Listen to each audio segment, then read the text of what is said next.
akhlak daripada Habib Husain bin Muhammad bin Tahir Al-Haddad. Semoga Allah kasih kekuatan bagi kita untuk mengamalkannya, insyaallah. Amin. Karena orang-orang saleh, mereka himmahnya bukan sekedar riwayah, tapi himmahnya mereka adalah riayah, bukan sekedar menyampaikan atau mendengarkan.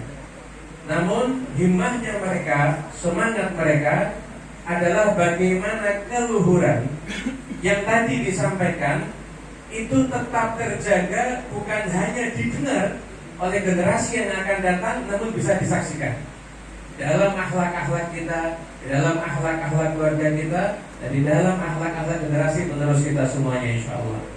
Ikhwani rahimakumullah, menjaga daripada akhlak, daripada ilmu warisan Nabi Muhammad sallallahu alaihi wasallam, sebagaimana yang tadi telah kita dengar di dalam kehidupan Al-Habib Husain bin Muhammad bin Tahir Al-Haddad.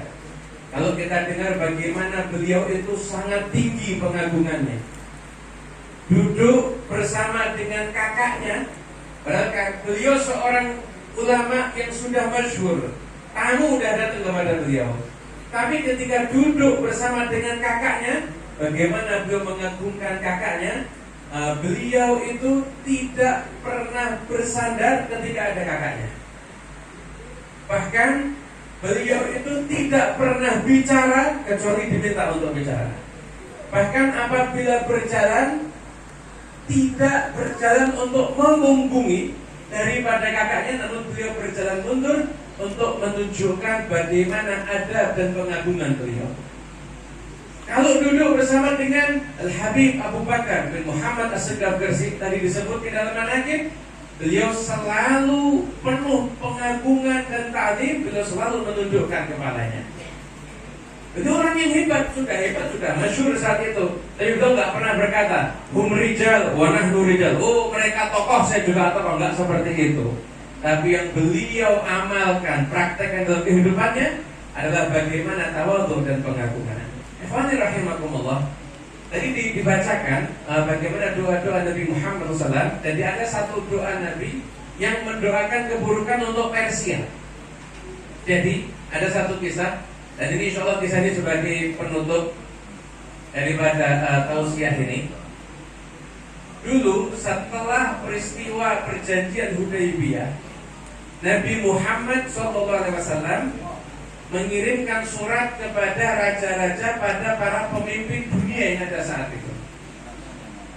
Maka di antara para pemimpin yang menerima surat dari Nabi Muhammad, di situ ada Raja Persia yang ketika menerima surat dari Nabi, maka raja ini marah.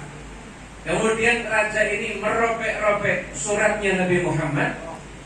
Ketika kabar ini disampaikan pada Rasulullah, maka Nabi mendoakan mazzaqallahu mulka, semoga Allah juga merobek-robek kerajaannya. Raja yang merobek suratnya Nabi ini, dia mati dalam keadaan perutnya dirobek sama anaknya sendiri.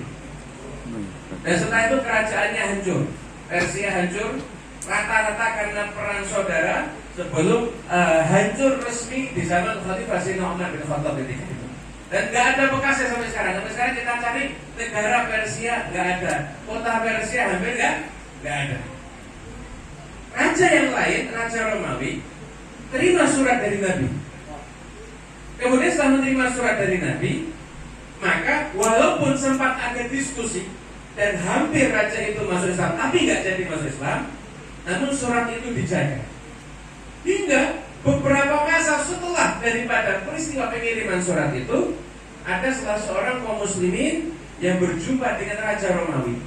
Dan kemudian dia bertanya pada pembesar Romawi tersebut, dia tanya, Persia sudah hancur, kerajaan-kerajaan yang dulu hebat sudah hancur, tapi kenapa Romawi kok masih eksis?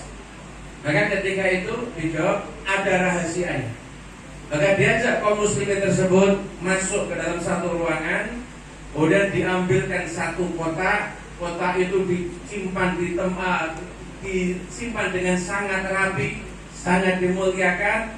Kotak tersebut dibuka, Dan setelah itu diambil, ternyata ada satu kertas, bahkan di kertas itu dikatakan qad zala aktsaru hurufi. Huruf-hurufnya udah banyak yang hilang, ternyata itu ada suratnya Nabi Muhammad SAW. Kata pembesar Romawi tadi, selama ini masih kita jaga di kata raja-raja sebelumnya, pembesar-pembesar sebelumnya, selama ini masih kita jaga, maka selama itu juga masih ada kejayaan bersama dengan kita. Rahimakumullah, hadirin yang dimuliakan Allah Ta'ala semuanya. Saat ini kita di rumah kita, dalam kehidupan kita, ada yang lebih berharga daripada surat. Apa? Ilmu, akhlak, adab, warisannya Nabi Muhammad SAW.